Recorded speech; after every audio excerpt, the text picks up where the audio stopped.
Hey everyone, how you doing? This is Amon Green, Green Bay Packers all-time leader in rushing, and you're watching Packers Total Access Live, your daily source for Packer content. Go Pack, go!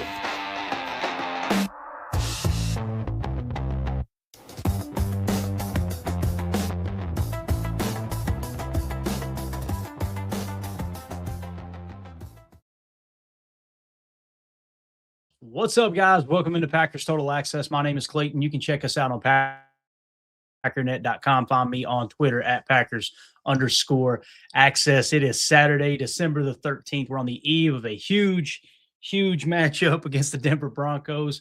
Got that bedhead this morning, man. Rolled out of bed, grabbed a cup of coffee, came in here to talk ball. I'm really excited about this matchup with the Packers and the Broncos tomorrow. It's going to be, I think, one of the games of the year. It's got the potential to be one of those win by 2 points, win by 4 points, coming down to the last possession. Going to be a lot of fun. We're going to continue to dive into that and everything in between. This morning's show, however, we're wanting to talk a little Mike McCarthy on the 2025 Green Bay Packers. He was recently on the Pat McAfee show, and the Pat McAfee show actually tweeted out a video. So we're just going to play the audio from that specific tweet and react to it and hear what Coach Mike has to say about this 2025 Green Bay Packers team. Again, why do I like Coach Mike? Coach Mike's a Super Bowl winning coach. He basically handcrafted Aaron Rodgers into the quarterback that he became. And again, it's not to take anything away from Aaron, but I don't think Coach Mike gets enough credit for him taking on a product in Aaron Rodgers at such an early age, obviously as a rookie, who fell in the draft. Every other team wanted to pass on him. You guys remember when he came in the league, he had that real high ball mechanic. He held the ball up here. Mike had to work with that, put him through his quarterback camps and get everything kind of fine-tuned. And I don't think he gets enough credit for how he helped mold Aaron Rodgers into the quarterback that he is. And obviously the Super Bowl winning quarterback that he was, and the Super Bowl MVP and everything in between. Also, you may hear a little bit of A.J. Hawk on this, which is really cool to see that dynamic between Coach Mike McCarthy and A.J. Hawk. A.J. Hawk obviously playing for Mike McCarthy in that 2010 season and before and beyond, obviously being a former top 5 pick as well. Another guy I think is very underappreciated across the Packer fan base is A.J. Hawk, one of my favorite players of all time when it comes to Green Bay Packers. So before we get into all that, if you guys would do that YouTube stuff for me, hit like, hit subscribe. If this is your first time tuning into PTA, welcome. Thank you for making us a part of your morning. We're not experts. We're not insiders. We're not media members. We're fans just like you talking Packers on a daily basis. So if you're looking for that type of content, make sure you do what Doug said here, man. Doug said, hey, y'all, look at all of us smashing that like button before the show even starts. Spin those laces for us. You get that nice little football emoji when you hit that like button. Also, if you're new here, hit subscribe and click the bell icon so you know when we do these random live streams throughout the day. All right, let's waste no time. Let's get into it. Let's hear what Coach Mike McCarthy, Super Bowl winning head coach Mike McCarthy, had to say about the 2025 Green Bay Packers. And again, this is on the Pat McAfee show. You can find this video, this clip, this audio on his Twitter account at Pat McAfee Show. Let's see what Coach Mike had to say here. Yeah, Coach, after the Packers got a massive... As always, could be some language. Anytime it's the Pat McAfee Show, maybe some language. So if you got kids in the room, here's your warning. I don't know if there's any language in this or not. Win at home against the Bears to go back into first in the NFC North. How confident are you in them going into the playoffs? Jordan Love obviously playing his best football right now. I think the team is as a whole in a league where there's maybe 3 to 4 teams who could go to the NFC Championship. Just how confident are you in the Packers moving forward? Oh, I love what the Packers are doing. I think number one, most important part of your football team is the defense, and that defense is playing lights out. I can't say enough about the consistency of how they played week in and week out. I think it's the most consistent component of the football team. Secondly, the run game is definitely there, and they had the 2 big post throws for. You're going to notice a theme on this video. Coach Mike just said the run game, it's definitely there. And we've all been looking at the PFF grades, right? The run blocking grades. We've been looking at the yards per carry and all this and stuff. We go, oh, man, the Packers running game is struggling. Noticing you got a former head coach who's saying the running game is there. We're going to listen to A.Q. Shipley here in a minute, who's a former NFL offensive lineman who does his top offensive lines of the week. He actually picks the Packers at number 5. We'll hear that reaction video as well, that audio. It's funny how the people who are watching the tape and don't really focus on the analytics that much, they don't focus on the grades and all that. They're just kind of watching the tape, watching the game from a former football coach or a former football player's perspective. they don't seem to be as worried about the run game as maybe I am, that's looking at it from 3 or 4 different angles, right? Or maybe you as well. If you watch this show, we try to dive into every different angle, get you guys as much information as possible in a short fashion. So I just thought that was interesting. That kind of stood out to me. And again, we'll play the AQ here in a minute, but here's Coach Mike. Touchdowns by Jordan. So I think they're playing very well. The ability to play at home, I thought that was a hell of a game Sunday, versus the Bears. You look at the first half versus the second half, and you cannot win enough close games throughout the season, especially this time of year. I've always felt that, winning close games was critical to have during your path, because, I look back and AJ can attest to this. When we were 15-1, we actually, we had too many blowout wins, and not that you can ever have too many of them, but you need those tough games. You need those physical games. I thought that was a very interesting comment by Coach Mike. and Nick McSwain in the chat, shout out to him. I love Big Mike. He gets way too much hate. Amen, man. Amen to that, but completely agree. So he talks about you can't win too many close games, right? You can't win too many close games.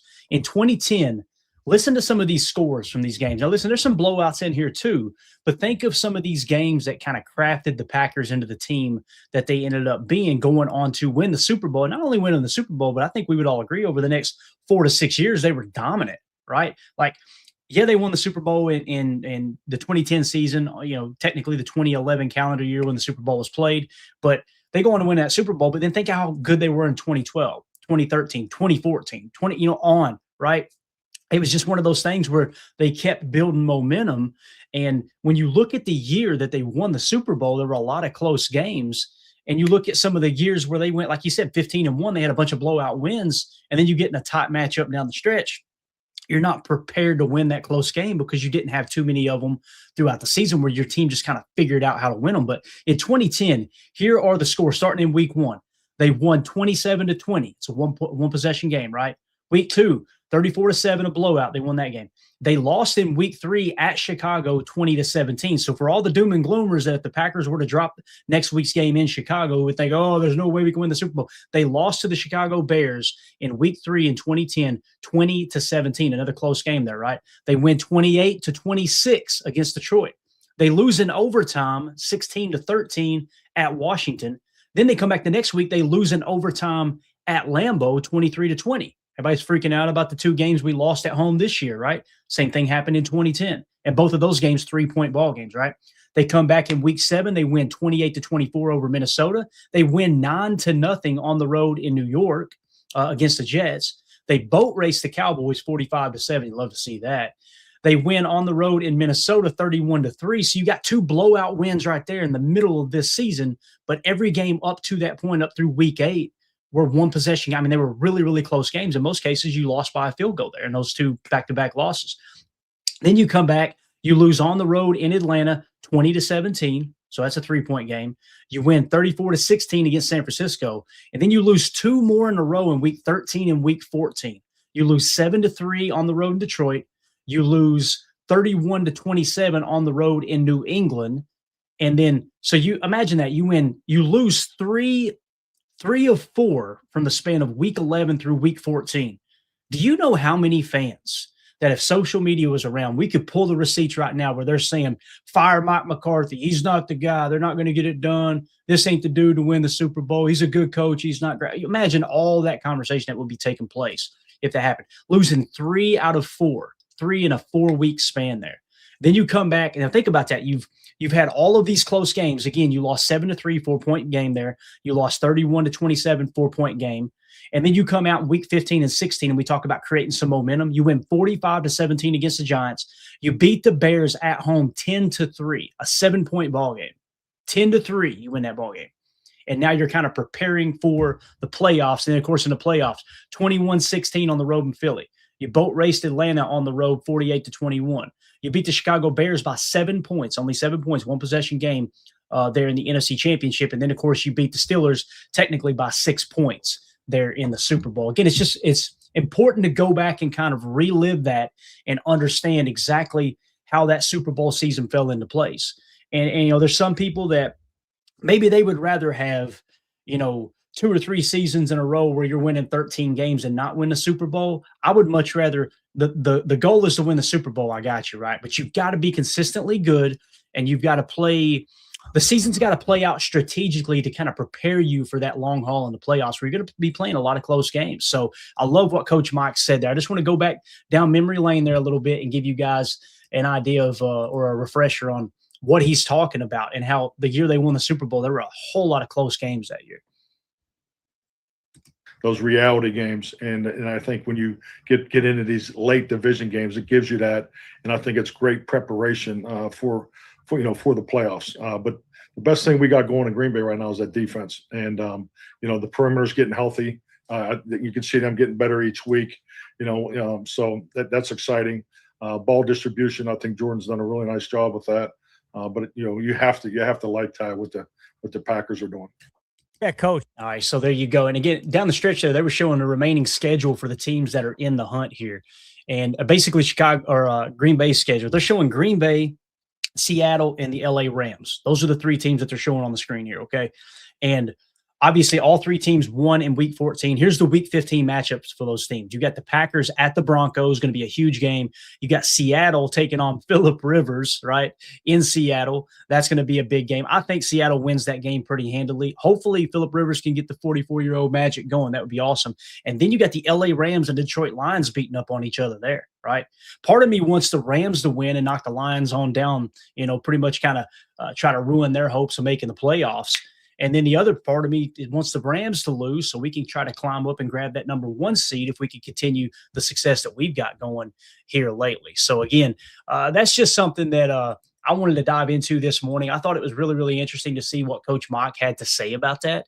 I think it's something that, he's talking about the defense being like the strong point of this Green Bay Packers football team here in 2025. I think everybody would agree. We got a top 5 defense. Some would say top 3, which I can't disagree with that. And the offense is kind of starting to get some momentum at the right time. It kind of feels like 2010. You had those tough losses. Maybe you had those losses a little too early, as silly as that sounds, right? You want to get a tough loss. You don't want to lose any game, but if you get a tough loss like around Week 15, the way the schedule lays now, and then you amp up and play your best football going into the playoffs, maybe that's how you could put yourself in a position to be successful in that regard. So I don't know, man. I'm excited about what this team has got on tap and what they could do down the stretch here. It's going to be really, really fun to